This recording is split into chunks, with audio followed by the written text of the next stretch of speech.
Dear student, very good morning you all. My name is Arvind Dubey.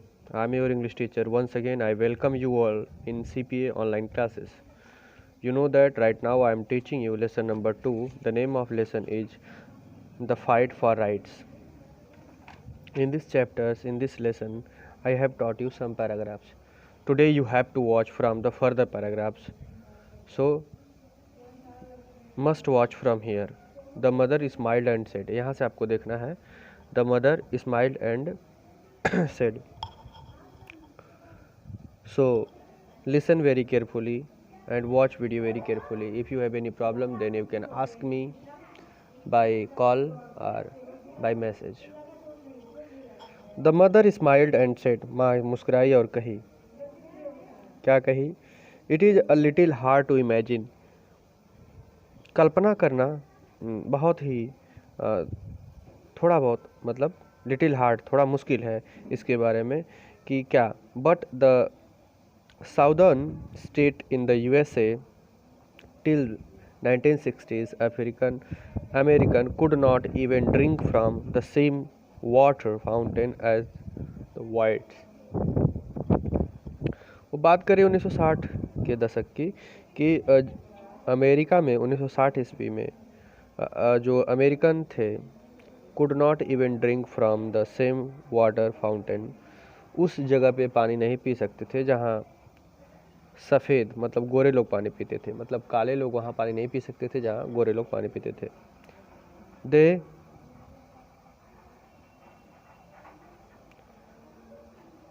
Simply could not या couldn't live as freely as the whites.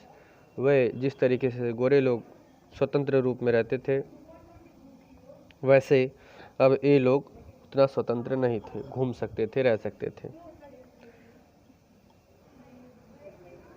फिर सायना पूछती है how is that possible, यह संभव कैसे है. Asked Saina मतलब सायना पूछती. It is a long story, यह बहुत लंबी कहानी है बच्चा. वो अपनी बेटी को समझाती है कि it is long story, I will tell you a bit of it. इसमें से मैं आपको थोड़ी सी बताती हूँ, मतलब एक टुकड़ा, एक बिट मतलब आपको बताती हूँ. But you will have to find out more yourself. लेकिन अगर इसके बारे में अधिक जानकारी आपको चाहिए तो आपको खुद से प्रयास करना होगा. You see from the 1500s to 1700s. यह बात मैं जो बताने जा रही हूँ 1500 से लेकर 1700 ईस्वी के बीच की है. African were brought to the Americans as a slaves. Africans जो थे वह अमेरिका में एक दास के रूप में लाए गए थे. स्लेव्स मतलब होता है दास. दास उसे कहते हैं गुलाम को. गुलाम जानते हैं आप, जिससे हम सिर्फ और सिर्फ जीवित रख करके उससे हम काम करवाएं, न उसे पैसे रुपए दे, न उसे किसी प्रकार का फ्रीडम दे. बस जितना अधिक से अधिक हो सके काम करवाएं और जिंदा रखने के लिए उन्हें खाना दें, उसको स्लेव कहते हैं. They were force to work on the plantation. उन पर दबाव बनाकर फोर्स्ड कर करके उनको प्लांटेशन में वर्क करवाया गया. मतलब a large area of land where crops such as cotton, tobacco, sugar cane, coffee और टी ग्रोन. एक बड़ा एरिया जहाँ पर निम्न प्रकार के उत्पादों का उत्पादन होता था उसको बोलते थे प्लांटेशन. वहाँ पर इनसे काम करवाया जाता था. किससे काम करवाया जाता था? जो काले लोग थे, अफ्रीकन जो थे, उनको अमेरिका में जिनको लाया गया था उनसे काम करवाया जाता था एज अ सर्वेंट, एक नौकर के रूप में. And were not given any money in return. उनको काम के वजह में कोई भी किसी भी प्रकार का पैसा नहीं दिया जाता था. They had no rights. उनके पास कोई भी अधिकार नहीं था. They were specially used as a labourers in the southern state of USA. वे एक लेबरर्स मतलब श्रमिक के रूप में, नौकर के रूप में काम करते थे in the southern state of USA. USA के साउदर्न स्टेट में. Where agriculture was more important. जहाँ पर जो कृषि थी वह ज़्यादा महत्वपूर्ण थी. They were treated as a personal property. वे लोग ऐसे ट्रीट किए जाते थे जैसे कि वह उनकी पर्सनल प्रॉपर्टी मतलब है, मतलब अफ्रीकन उनकी पर्सनल प्रॉपर्टी है। वे उनके साथ बहुत बुरा बर्ताव करते थे। The children of the slaves, जो गुलाम थे उनके जो बच्चे हुआ करते थे, the children of the slaves were also passed as a slave on the owners. Owners मतलब होता है मालिक, मालिक के द्वारा उनके बच्चे भी उसी प्रकार से ट्रीट किए जाते थे जैसे उनके पेरेंट्स ट्रीट किए जाते थे। बट थिंग्स चेंज इन 1860, लेकिन 1860 ईस्वी में चीज़ें बदली। There was a civil war, वहाँ पर एक नागरिक मतलब सिविल वार मतलब वहाँ के जो निवासी हैं वही जब युद्ध करते तो सिविल वार कहलाता है।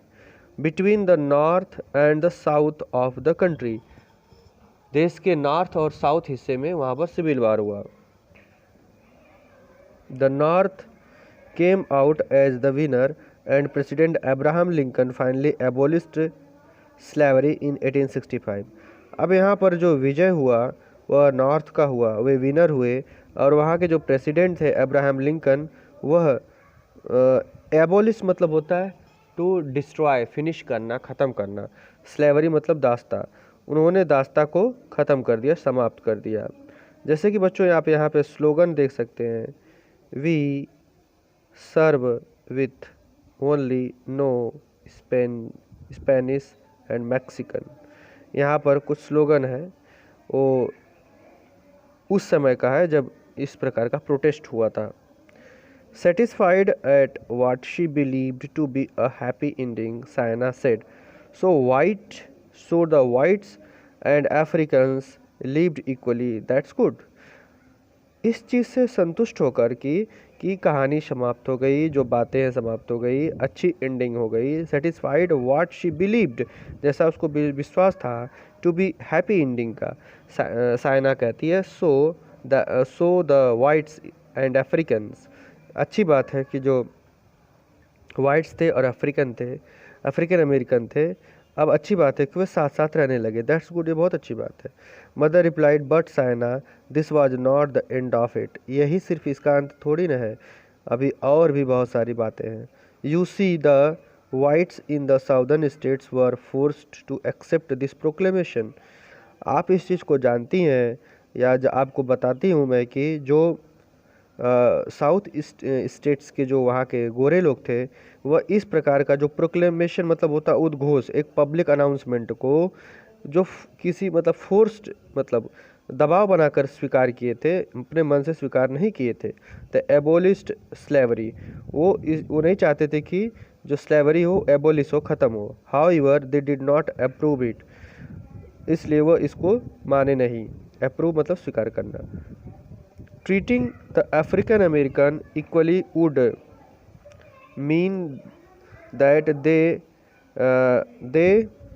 would have the share wealth, power, control with the people who were formerly slave।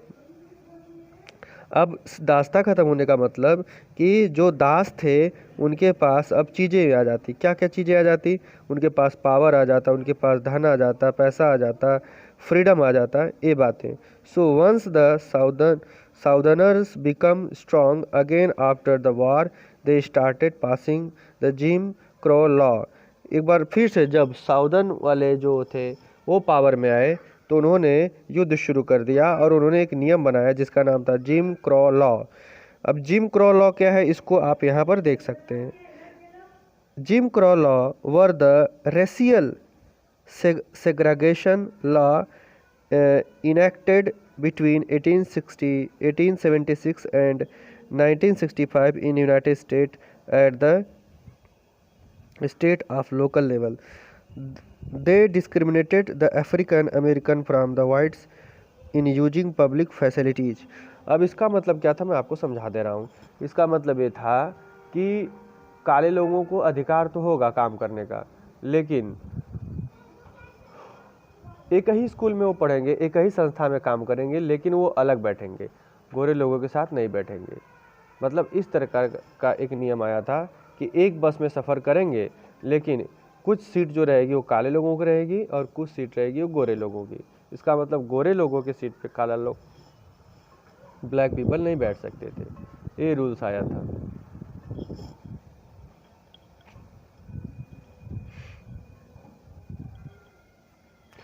तो Jim Crow's law between 1876 to the